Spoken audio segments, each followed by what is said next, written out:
ठाणे शहरातील सामाजिक क्षेत्रात कार्यरत असलेले अजय जया हे सुमारे वर्षभरापासून टोईंगच्या माध्यमातून होणारा गैरप्रकार लोकांसमोर मांडत आलेत। या संदर्भात अनेक पीडित वाहनधारक, त्यांचा होणारा मानसिक छळ, कारवाईच्या नावाखाली त्यांच्याकडून विनाकारण उकळले गेलेले पैसे इत्यादी तक्रारी घेऊन त्यांच्याशी संपर्क साधत असतात। एकीकडे टोईंगच्या माध्यमातून मोठ्या प्रमाणात गैरप्रकार आणि गैरव्यवहार वाढलेला असताना दुसरीकडे मात्र सर्वसामान्य नागरिकांना तसेच वाहनधारकांना टोईंग व्हॅनच्या साचेबद्ध कायद्याबद्दल काहीही माहिती नसतं। या प्रकरणी किंवा संबंधित गैरप्रकाराविरोधात तक्रार कशी करायची आणि कुठे करायची या संदर्भात वाहनधारकांना कोणतीही माहिती नसते आणि म्हणूनच अशा पीडित वाहनधारकांना व सर्वसामान्य नागरिकांना सहकार्य करण्याच्या उद्देशानं 28 जून ते 5 जुलै 2024 रोजीपर्यंत ठाणे शहरातील महत्त्वाच्या ठिकाणी अजय जया यांनी त्यांच्या सहकाऱ्यांनी जनजागृती मोहीम सुरू केली असून या जनजागृती उपक्रमाच्या माध्यमातून कायदेशीर प्रक्रियेबद्दल माहिती देण्यात येते। याच पार्श्वभूमीवर अजय जया यांच्या जनजागृती अभियानाचा ठाणे वाहतूक शाखेने चांगलाच धसका घेतला असल्याचं अभियानाच्या पहिल्याच दिवशी स्पष्ट झालंय।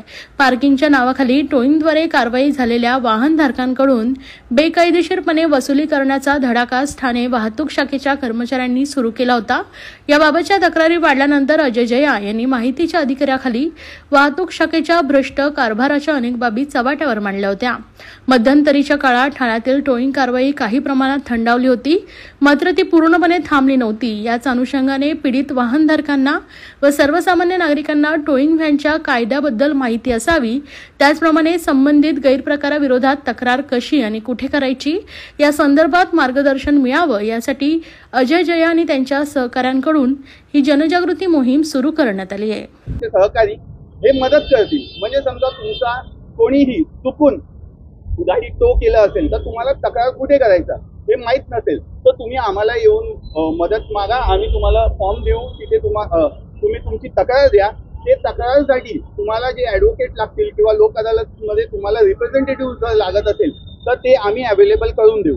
दुसऱ्या बाजूने आम्ही SOP ठेवलेले, SOP मध्ये त्यांनी रीड केलं तर त्यांना स्वतः कळून येणार की त्यांची चूक नव्हती, हे बेकायदेशीर यांना ज्या पद्धतीने यांना पाहिजे तसं ते कारवाई करत सुटलेले आहेत। याच्यामध्ये मोठा झोल आहे। आता दुसरा विषय, आता किती गाडी टोईंग केलंय ना याचा हिशोब ठेवण्याकरता आहे ना एक या SOP मध्ये DCP आणि झोन वाईज आहे ना असं एक पुस्तक नोंद करून ठेवायला सांगितलंय।